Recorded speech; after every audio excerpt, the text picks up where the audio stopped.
বিশ্বের বৃহত্তম উষ্ণ মরুভূমির খেতাবটি আফ্রিকা মহাদেশে অবস্থিত সাহারা মরুভূমির দখলে রয়েছে।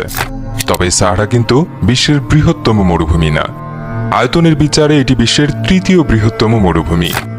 সাধারণত কোনো এলাকায় বার্ষিক বৃষ্টিপাতের পরিমাণ 100 মিলিমিটারের কম হলে তাকে মরুভূমি বলা হয়।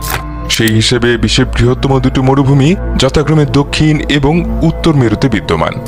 তাছাড়া এই সাহারা মরুভূমি আনুমানিক 20,000 বছর আগেও সবুজে ছাওয়া একটি তৃণভূমি এবং বনাঞ্চল ছিল।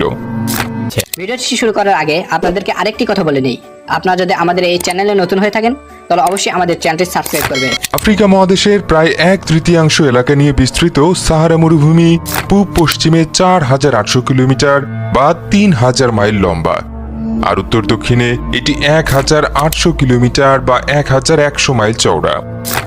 সব মিলিয়ে সাহারা মরুভূমির আয়তন 92 লাখ বর্গ কিলোমিটার।